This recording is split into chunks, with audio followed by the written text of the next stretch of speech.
again and again, even though I know you haven't heard yet. So I thought, how should I want to tell it this time? Maybe I will make a big jump until when I was 16. Because for me, that was the start of why I am here right now. Why am I here in Germany? Sometimes I wake up in the morning and I'm still asking myself like, warum bin ich hier? Also, wo ist hier? Das ist eigentlich wahr? Ja. Und dann sehe ich Leute und so, ach schön, aber wow, das ist jetzt meine Realität. Wow. Ich weiß, es ist schon jetzt meine jeden Tags Leben, aber ich bin manchmal noch nicht total fasziniert und überrascht und deswegen, ja, it all start from when I was 16 years old. I would have to say before, I always felt the world is not only just like this. No, I have a mom that teach in the same Wado school, so all the teacher know me, and my mom know all my secrets because all the teacher will tell my mom what I have done, with whom I have been talking all the time and in the lessons not listening to the teachers, or which animal I have been drawing again in the class, and even drawing the face of the teachers into an animal. So I was like, no, I can't live like this anymore. I don't have my own privacy. You know, my mom knows everything. Even when I was secretly like reading some comics books and hiding them under my bed, still my mom figured out and she was like, what are you doing? You know, we are not supposed to read comic books, right? Especially I'm the Waldorf teacher. What are you doing? But for me, I knew the world was not just like that. And for me, the comic books and novels were the only way that I felt the world could be much wider and that could still be much more possibility. So when she said it, and she said, wenn du nochmal liest, dann ich will deine Buch total. Dann habe ich mal so, okay, da ich mache mein eigenes, dann ich habe angefangen zu zeichnen und zeichnen und zeichnen mein eigenes Comics. Aber trotzdem, no, I decided to go out, but I didn't know how because I was very shy and I didn't know how until one day a friend asked me if I would like to go to Japan together with her, and I thought, Japan, yeah, I always liked Japan, why not? So I decided to go with them, and we were 5 people going there, and it was like, you know, before if I was all the time in this greenhouse. And it was like suddenly I realized on the trip that there's a door on the greenhouse and I could go out, but I still didn't know how to find the key of the house. But really, wow. Then I know Taiwan and this land that we call Formosa is not the whole world, and I need to go out. But when I came back, I was feeling so much, but I didn't know how to put them. I didn't even know how to share all my feelings because they were just like wave coming to me and wave coming to me, and I wanted to do something, but still I need to go to school every day and I had to go home every day, and I feel there was no way out. Also, I didn't know how to say them. I didn't know how to express myself. Until one day I was again sitting by the piano and just trying out something, and then there came this melody.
suddenly I felt,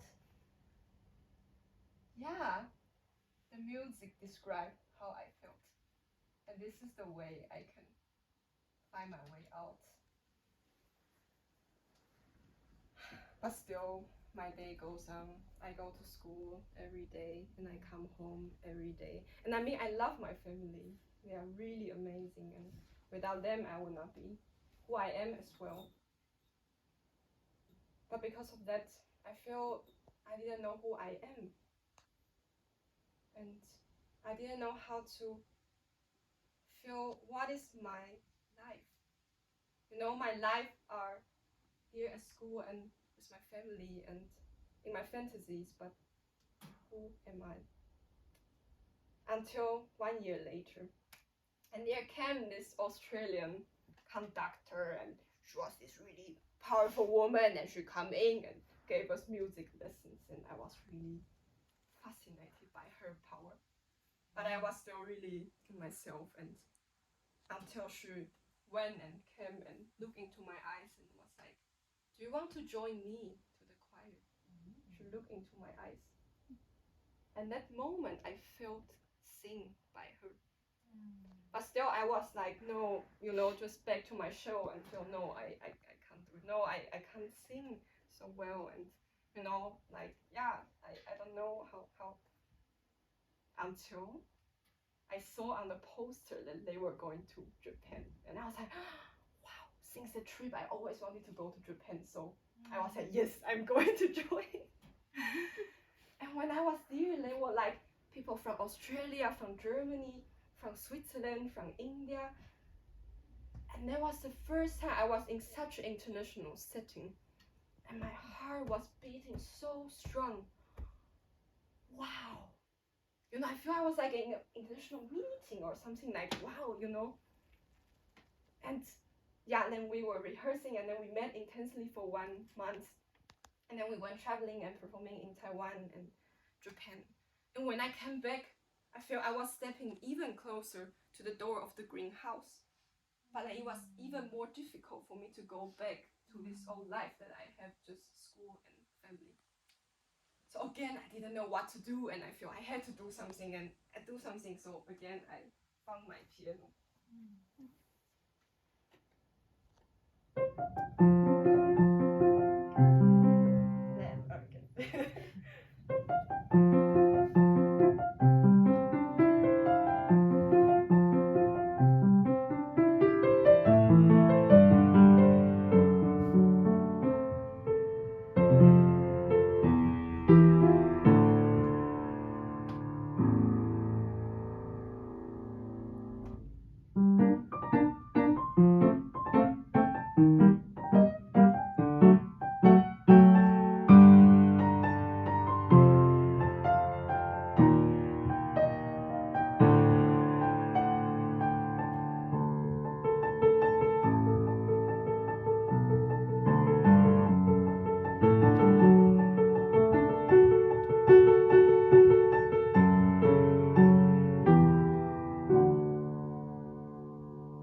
So I felt, wow, all these little notes were like describing my heartbeats, and I was really even more excited. And then the next years I went again and again with the choir to different places, to Australia and Europe to perform. But still, you know, when I come back home and my dad said to me, yeah, prepare yourself to get exam and go to a university.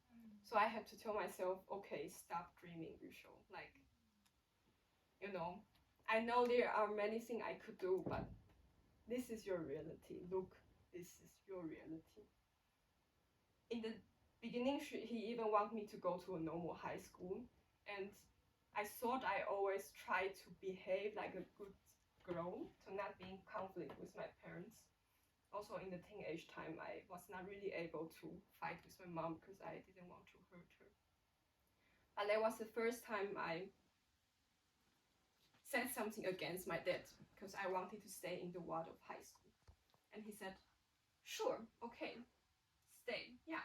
But then show me good notes that you can go into a good university. So a bit like out of my proudness, I said, okay, I will show you that I can get good score.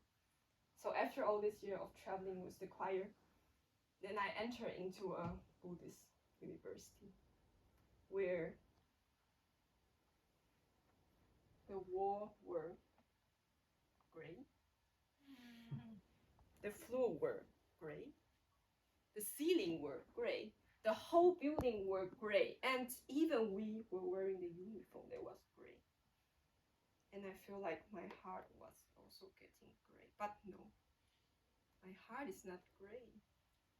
You know, I knew inside my heart is not gray, but 1 year has passed, and the second year has passed, and all I could do was only to study very hard and show my dad that I can get very high score. But I feel a part of me was dying. And I became very, very unhealthy as well. But one day I was in my bed and we were 4 people sharing the room. And I covered myself in the blanket.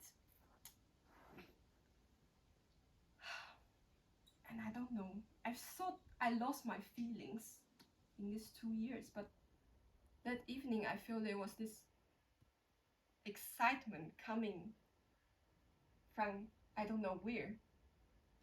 And in this moment I suddenly remembered there was once this American drama teacher that came to our school when I was also in a very down point, and then he told me, he took out my notebook and then he wrote down 3 words. Y-I-P. Yip. And then he said, I think this will be a place for you. And then in that blanket, and suddenly I was feeling this excitement, and then I took out my laptop with shaking hands and I opened the laptop and I typed in YIP, the International Youth Initiative Program. And I look into the screen and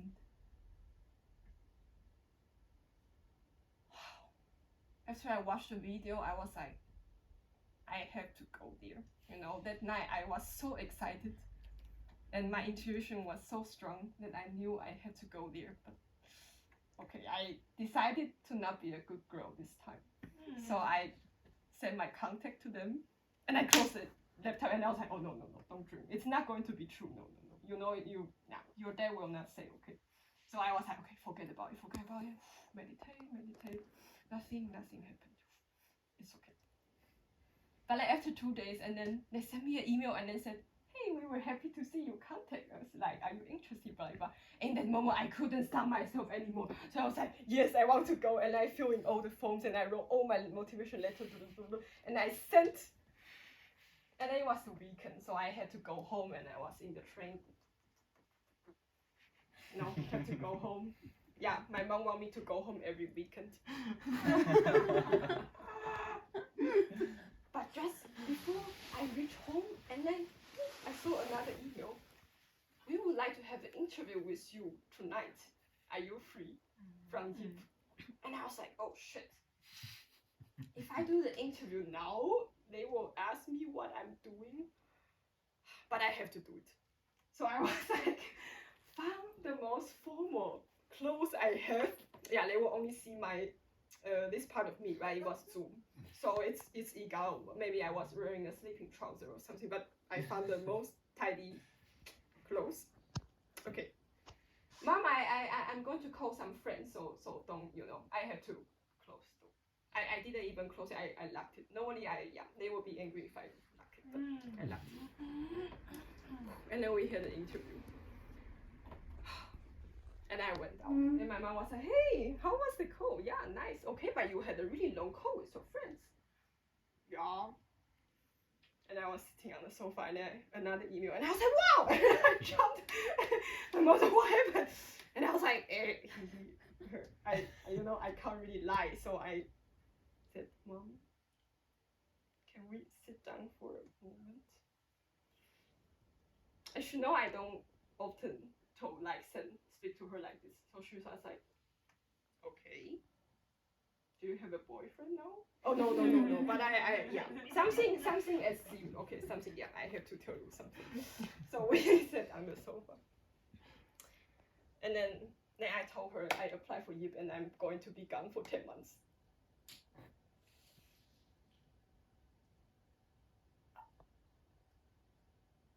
Okay. Yeah, I actually don't know what to say. Okay, I will go to bed now. And then she just went away. Oh. And I was like, oh, I took all my courage. And then I was sitting on the sofa and I was like, what have I done? Have I made her disappointed? You know, and I didn't even dare to tell my dad. Oh.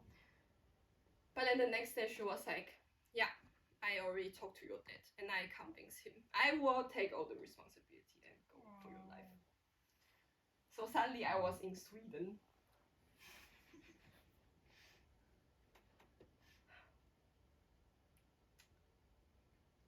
Yeah, no, I forgot something in between. Okay, but now if I'm already there, then yeah, okay, I will go there.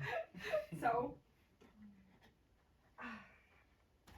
there was also the new page of my life and how I have been here. But I think if I would talk about YIP, you know, like some of you know, I can talk for the whole year. So I think I will try to skip it. But there was really, yeah, that made me realize life is really not just like that. And also there I have learned and experienced that it is possible to really meet people truly as who they are and to be seen as truly who I am. And it's okay no matter how I am and no matter how they are. And we don't need to all be the same and we don't need to go on the same path because we are individuals in a community. Mm-hmm. And that it is okay to have different feelings and emotions. So there I also wanted to take a challenge for myself. As I said, I like to take challenges. So I didn't know how to play guitar. Also, I feel a bit bad because I know some of you play really, really, really good guitar here. But I decided to take a challenge for myself to try to write a song on guitar.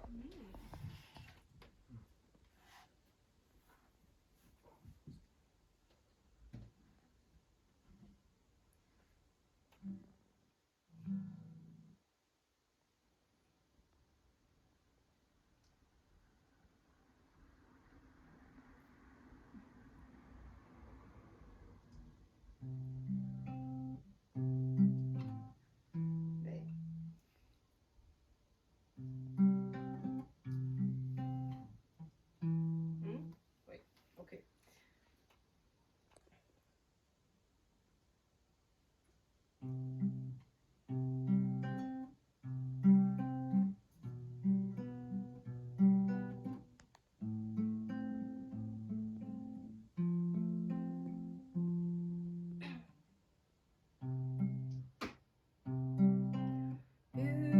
Beautiful landscape, water for us, huge rocks, beautiful people, meet characters, sincere, true and honest, happiness, sadness, loneliness, togetherness. It's fine to have emotions. It's fine to feel love.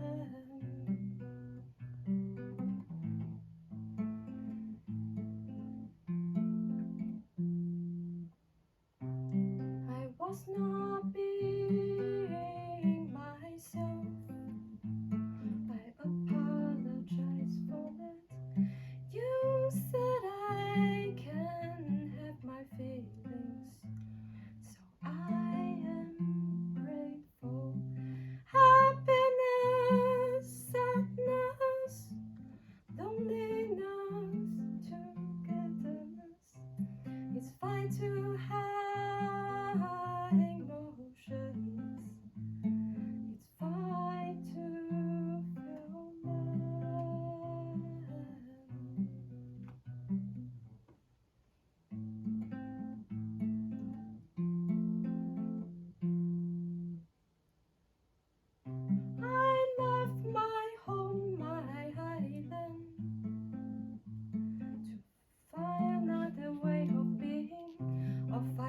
unity of belonging, of relationships. What is my language? English or Mandarin? I feel free in a foreign country, but I miss the taste of noodles, dumplings, and rice. And soya sauce, of course.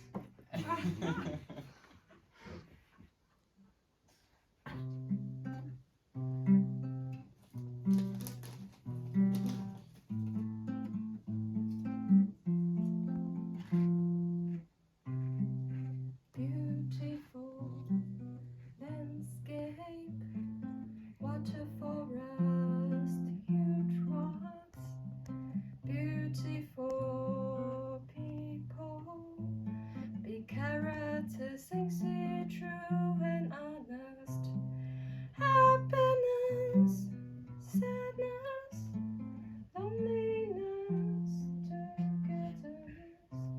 It's fine to have emotions.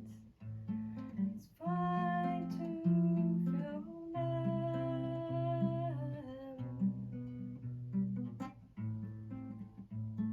It's fine to feel.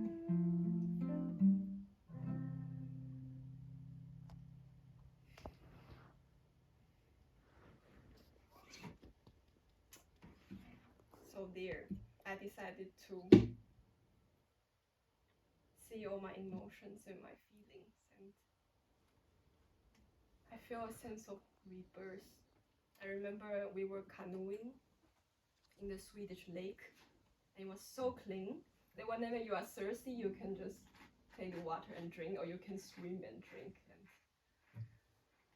wow, I totally felt a rebirth. But I knew even more that I couldn't go back to the university. Even though I promised my parents I will go back and finish my degree. So I went back.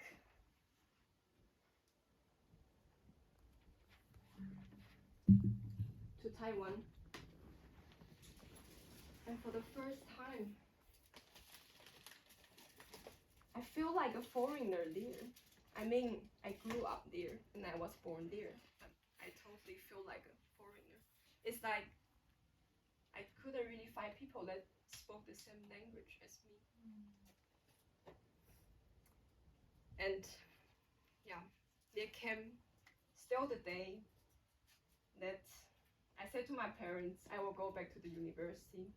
So I brought the paper of returning, and I was in the train, and I went there, and I talked to the professor, and I saw the school, and again, all this wall were gray, the floor were gray, the ceiling were gray. Luckily, I was wearing a really colorful clothes because I wanted to bring some color in there.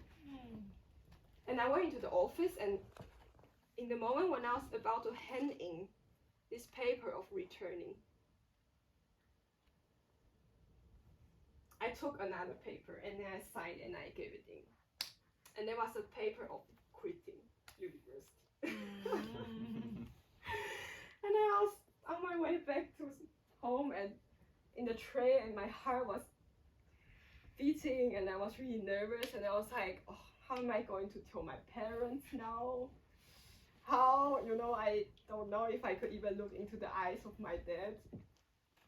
And of course, when I told them, my dad was totally shocked.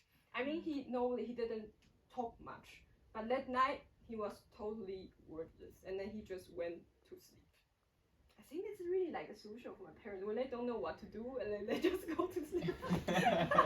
Now I realized with my mom and with my dad. And yeah, I was there for weeks and months, and I was like, no. I knew I wanted to do storytelling, so I told my mom, but I didn't dare to tell my dad. But then my dad is like, yeah, but the degree, you promised me to get a degree, right? But still, I went to do storytelling first. And I came back for 3 months in Emerson in England. And I came back. And I said, Dad, I think I found what I want to do. You know? Yeah, okay, this is another story from before, but I was not so healthy when I was younger, and it came also from my family story. But because of that, I feel like, you know, I don't want this to be my weakness of my whole life. I hate it to, you know, I really want to be people who can just like climb up the rocks and like, wow, you know, really cool. And then, yeah, I'm always dreaming like, you know, throwing baseball in my room and dreaming like I'm the most perfect like baseball player or something. And then when we have to go mountain hiking or like, I don't know why, but in water school we're doing so many this kind of activities, you know. And then I feel like, yeah, I have to accept. I always say like, yeah, grandma, you sure is coming here again. You know, I was always the last one. And then because of that, I listened to all the parents' love stories because they were always walking with me in the back. But still, I feel like, no, I don't want to carry this weakness my whole life. So then I feel I wanted to do something with my body. And I wanted to learn more about anthroposophy, and I want to do something with music, and I want to do something with language. So sounds like Eurythmy is the perfect decision. So suddenly I landed here in Germany. And still sometimes, yeah, it's like, why, you know, you all think that I'm so tired, and sometimes I just can't do it because then this inner struggle is coming out. Then I feel like, why can I just not do something that I'm really good at, and I have to keep just like, you know, I don't know what they say, but something that you have to be so confronted with yourself every day. But yeah, now I'm happy with my decision. I'm a part of me, I'm happy that it's going to be over in a few months. But another part of me, I'm really happy I made the decision because I do feel a change and I do feel much more connected with my body now. But I also feel I want to start doing things that I have been loving for a long time, which is music and art. So yeah, I don't know, the story is a bit here and there. And there was a song I forgot to play, which came a bit before Yip. There was my first time, like longest time away from home to Australia, and there I met a musician that I was totally inspired by him. I don't know, maybe, yeah, I also had a crush on him, but I was also very inspired by him at the same time. You know, they come sometimes in the same time. But then from there I was like, wow, I really want to be like him one day. And there I wrote this song.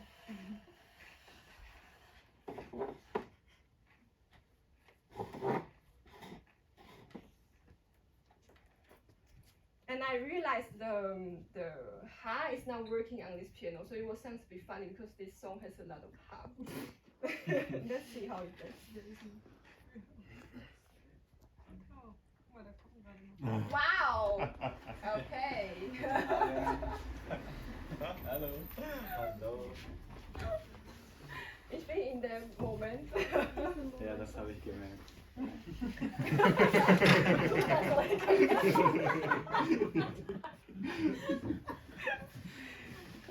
Okay. It's actually quite a sad song, but now I feel really happy. I don't know if I can still play it. Oh.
And then the end is the song from this musician I have met in Australia, which I feel quite describe my whole process and also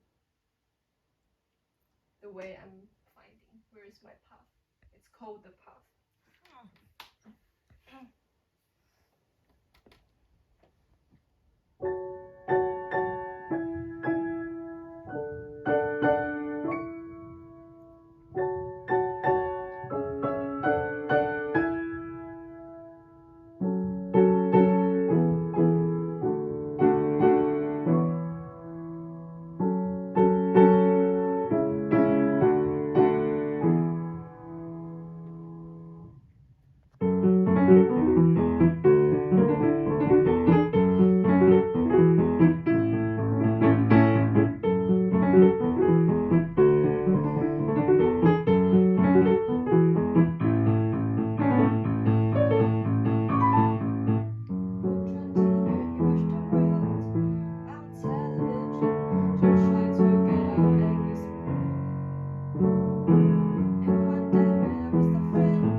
Vielen Dank für das Zuhören. Ich weiß nicht, wie es gegangen habe, aber